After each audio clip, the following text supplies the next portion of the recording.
Gentileza gera gentileza. Recentemente, há bem pouco tempo atrás, eu ouvi essa frase novamente, colocada em um contexto político. Isso me lembrou há uns bons anos atrás. Nos anos 80, numa fase bastante interessante da minha vida, eu era jovem, pai de família, filhos pequenos, morando em Petrópolis, trabalhando no Rio de Janeiro, fazendo diariamente uma viagem de ônibus de carreira que durava aí uns 60 minutos para ir, mais uns 60 minutos para voltar. Hoje, nas grandes cidades, isso não é tanto tempo, mas naquela época era. Tirando aí o trajeto das rodoviárias para o trabalho e a volta também para minha residência. Época difícil, gente, acordando de madrugada. Eu precisava comprar as passagens com uma semana de antecedência, pois 40% dos habitantes de Petrópolis tinham a mesma rotina, tendo em vista que Petrópolis era uma cidade pequena, gerando muita mão de obra anualmente, graças aí à sua universidade, que na época era a única, tendo então a capital, que era o Rio de Janeiro, como absorvedora desta mão de obra, mas a maioria das pessoas não querendo deixar de morar em Petrópolis, com um clima muito bom. Naquela época, a segurança era, sem dúvida, muito melhor que a segurança do Rio de Janeiro, sem dúvida nenhuma. Mas o vídeo não é para falar isso. Na realidade, o assunto desse vídeo foi algo que eu reparava durante o meu trajeto. Mas isso a gente vai ver depois da vinheta.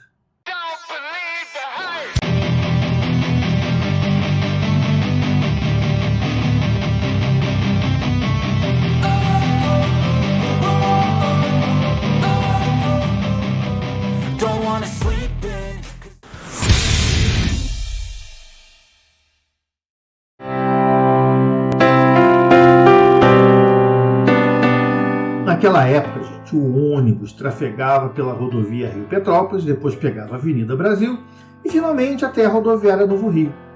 Hoje esse trajeto é diferente, né? Eu nem sei como é feito mais, provavelmente ali pela linha vermelha, creio. Normalmente eu dormia durante toda a viagem. Mas quando o ônibus ia chegando na rodoviária, ali passando por baixo do viaduto do gasômetro, eu vi algumas inscrições pintadas com fundo branco, com verde e amarelo, né? Linha azul também, com linhas azuis. Eu vi algumas inscrições com uma letra bem sui generis, né? Que a princípio até tomei como pichação, mas todo dia passando por aquilo, né? Eu comecei a ler essas inscrições. Gente, eu fiquei realmente maravilhado. Inscrições feitas de forma simples, um português bem simples, mostrando que o autor era uma pessoa de poucas letras. No entanto, a mensagem dele, para pessoas mais sensíveis, era muito bonita. Lendo aquelas mensagens, entendendo aquelas mensagens, eu de repente achei que deveria começar a pesquisar quem é realmente o autor daquilo. Né? E naquela época, gente, a gente não tinha internet, a BBS estava começando ainda, então era muito difícil para pesquisar, né? Não tinha nada escrito sobre ele ainda, né? Um belo dia, enquanto eu na volta esperava a saída do ônibus, conversando com as pessoas e perguntando: você sabe quem escreveu aquelas frases que estavam ali nas pilastras do viaduto? Algumas pessoas responderam assim: ah, é o Profeta Gentileza. Profeta Gentileza? Gente, pesquisa dali, fuça daqui. Lembre-se, tinha internet, né? E acabei, um belo dia sem querer, dentro da rodoviária, conhecendo pessoalmente o Profeta Gentileza. Uma figura simples, com uma aura gigantesca, gente, exalando bondade aí por todos os cantos, vocês não têm ideia. Seu nome era José da Trino, naquela época já idoso, uma longa barba, roupa branca, tipo profetão mesmo, né? Ele não conversou muito comigo, mas aos poucos eu fui ouvindo o que ele dizia. Ele dizia tudo com uma grande simplicidade, colocando uma mensagem muito bonita, com algumas flores nas mãos, distribuindo para pessoas. Depois, segundo a minha pesquisa, né, José da Trino nasceu em 1917 em uma cidade chamada Cafelândia, no interior de São Paulo. Ele, desde pequeno, ele achava que tinha aí uma missão especial, que era levar uma mensagem de amor e uma mensagem de gentileza para as pessoas. O José, ele uma vida muito difícil, ele trabalhava duro, ele puxava carroça com seus 9 irmãos. Ele vendia lenha e amansava burros para fazer transporte de cargas. Na época em que eu conheci, ele dizia que amansava os burros da nação e que não sabiam lidar com o amor. Gente, ainda tem muito, né? A sua história hoje, gente, ela é largamente difundida, né? Tem até artistas que fizeram músicas para ele, né? Mas a história dele começa com uma tragédia. Em 27 de dezembro de 1961, teve uma grande tragédia em um circo em Niterói. Esse circo chamava Gran Circus Norte-Americano. Foi, na época, eu lembro disso, foi uma coisa contundente, uma tragédia absurda, né? Onde nesse circo morreram 500 crianças. Hoje essa tragédia ainda é considerada a maior tragédia no mundo envolvendo o circo. E sendo antivéspera de Natal, isso ficou pior ainda, né? A tragédia teve aí um sentimento maior, um tamanho maior. Então, segundo contam os seus biógrafos, o José disse ter ouvido o que ele chamava de vozes astrais, que o instruíram para se dedicar de corpo e alma ao mundo espiritual. Na época, o José tinha uma transportadora. Tinha uma situação relativamente boa, né? E em um ato de grande fé, ele pegou um de seus caminhões e foi para o local do incêndio. Chegando no local de incêndio, né, segundo aí diversas fontes, nesse local hoje encontra-se a Policlínica Militar de Niterói. É importante a gente entender que o José não perdeu parente dele nenhum nessa tragédia, tá? Essa tragédia não foi com a família dele. Ele foi até lá, até o circo, né? E sobre o que restou do circo em suas cinzas, o José plantou um jardim e fez uma horta. E resolveu aí morar nesse local durante aí uns 4 anos. Posteriormente, ele viveu como andarilho, né? Pregando suas ideias, por exemplo, na barca da travessia Rio-Niterói, em ônibus, oferecendo flores para as pessoas.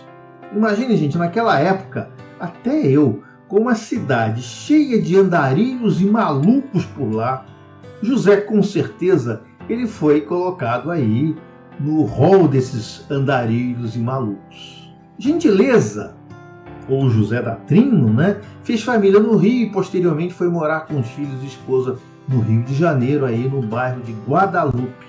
No início eu achava meio louco, sabe, gente? Um maluco que ficava perambulando pela cidade, escrevendo besteiras. Até eu fui me aprofundando em seus escritos, entendendo o verdadeiro valor de sua mensagem.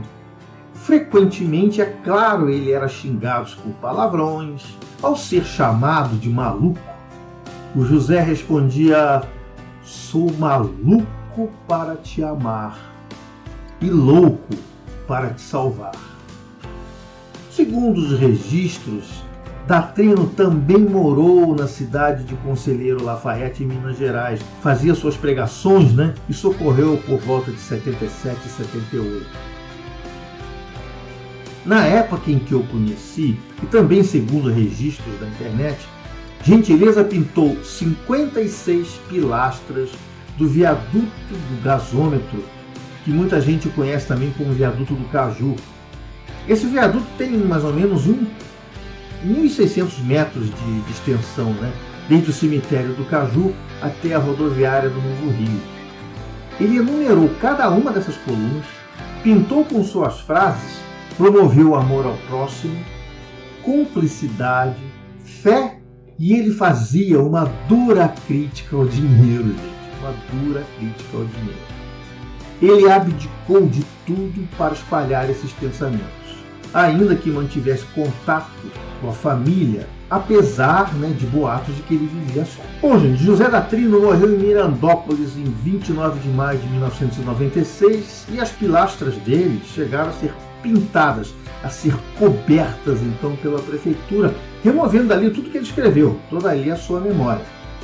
A revolta foi tamanha que em 1999 se iniciou um processo de restauro dessas obras.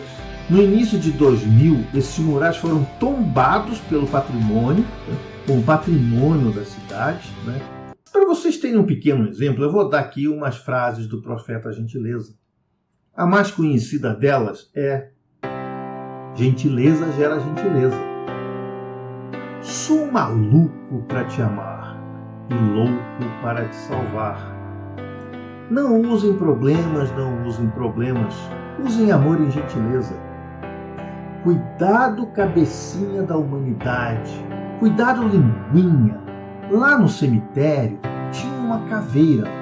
Alguém foi ao cemitério e perguntou: caveira, quem te matou, caveira? A caveira respondeu: a língua ferina, é verdade. Cobrou é traidor, o padre está esmolando, o pastor está passando e o papa está papando, o papão do capeta capital. Nunca é tarde demais para a bondade, porque você nunca sabe quando será tarde demais. Quem não veio para servir, não serve para viver, deve desaparecer. O dinheiro é a raiz de todo mal, planta de toda a infelicidade. O diabo é o capital que vende tudo e destrói tudo. A gentileza é como criança dentro de nós, basta deixar que ela exista. Gentileza gera gentileza. Há pouco tempo, gente, eu ouvi um empresário dizer essa mesma frase ao ser interrogados por políticos numa CPI de mentira. Gentileza gera gentileza. Ah, gente, se todo mundo, pelo menos uma vez ao dia, se lembrasse desta frase. Vida longa e próspera e gentil. Ailton Alves.